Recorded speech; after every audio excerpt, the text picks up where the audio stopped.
We are confident that as a member of the United Nations, they will contribute much in making speedy solution and wise solution.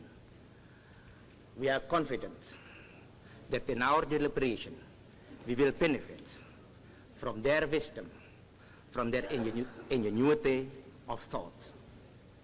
In this assembly, we are sure that their entrance will give our deliberation more vitality and more speedy progress. Apart from that, Mr. President, we are also certain that Nigeria is an independent country. Nigeria in facing their problems, Nigeria in solving their problems will also give inspiration to all of us, especially to the newly independent countries. The method in which she is solving her problem, either politically, economically, or technically, or socially, will certainly be of great advantage for other nations, especially the newly independent countries or the technically underdeveloped countries.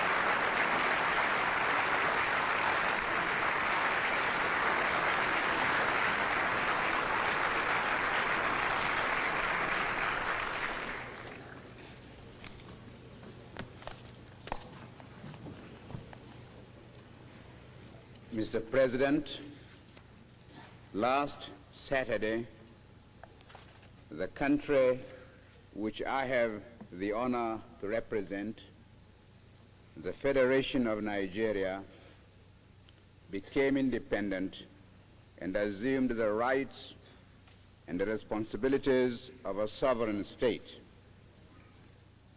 Today, Nigeria has been admitted into the United Nations organization and assumes still more responsibilities.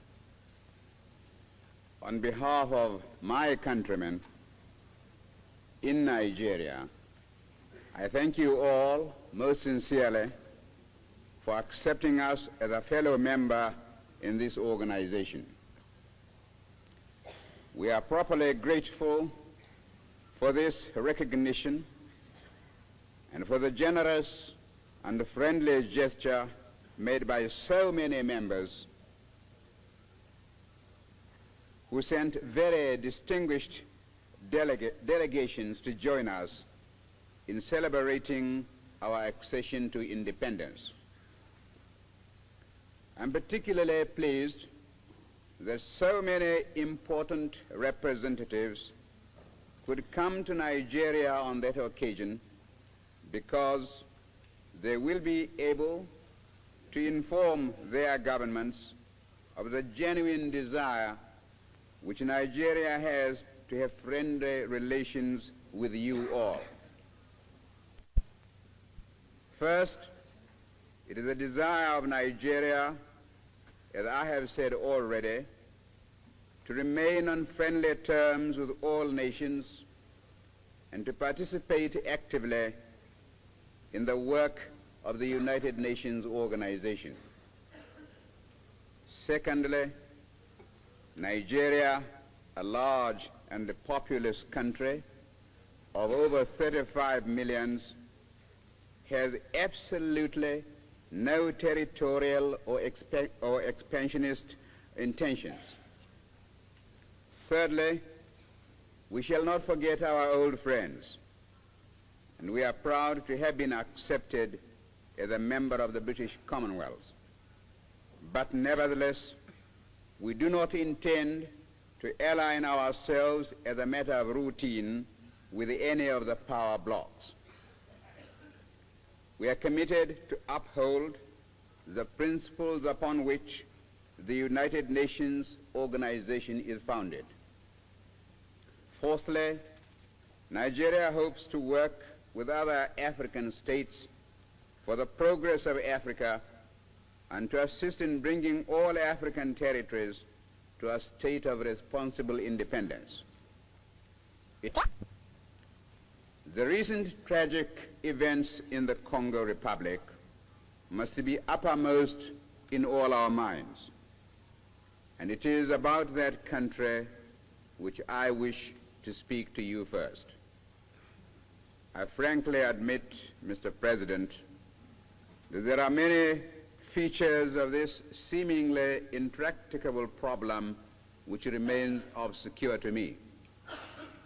I am in some doubt as to the exact manner in which the Constitution granting independence to that country was drawn up by the colonial power which formerly administered the territory, and as to the degree of consultation which there was with the Congolese peoples themselves, and at what level that consultation was carried out. I do not know how widely the provisions of the new constitution were known in that country, or whether there is any pattern of administration going up from the village to the provincial and to the national level. Many other questions present themselves which require to be answered if we are to find a solution to the present problems. For instance, Mr. President, was the new constitution imposed from above or freely accepted by the Congolese? And what are the human resources in the country? And what sort of government machinery is available to execute whatever policies may be designed upon by the Congolese government? Nevertheless, with the information which is available to us, we in Nigeria feel that there are several important factors to be constantly borne in mind in dealing with the problem. The first of these is that Africa must not be allowed to become a battleground in the ideological struggle.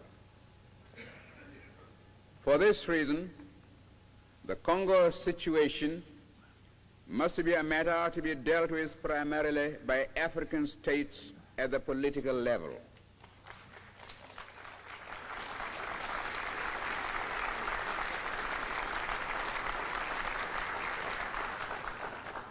Secondly, we believe that in dealing with the problem of creating a real political life in the country itself, it will be necessary to start at the bottom by seeing that local and provincial authorities are established while maintaining the essential unity of the country. We also believe that the Congolese people were right to appeal to the United Nations organization for help and advice in rebuilding their country rather than to turn to any individual power. Until achieving our own independence, we have hesitated to add our voice to the general discussion about the Congo, lest we should merely add to the confusion. But now, Mr. President, I feel that it is my duty to put before you and to ask for your sympathetic consideration of the possible solutions which have suggested themselves to us. We warmly applauded the immediate response of the United Nations organization to the Congolese disaster. The speed with which troops were sent to maintain law and order was most commendable. But the mere sending of armed forces is not enough. I consider it essential that the United Nations organization should thoroughly investigate the root causes of the troubles which have arisen there, and I suggest the appointment of a fact-finding commission to look into the circumstances which caused the present crisis. Without a proper and thorough diagnosis, it is idle to pretend that an effective remedy can be prescribed. And here I would say that, to my mind, it is most important that none of the great powers should be represented on the fact-finding commission, because however honest are their intentions, it would be inevitable that they would be regarded as having a particular interest in the problem. The first essential is to find a government capable of governing, and for this it will probably be necessary to hold new elections in the Congo Republic. When these had been held, there will be some properly authorized leaders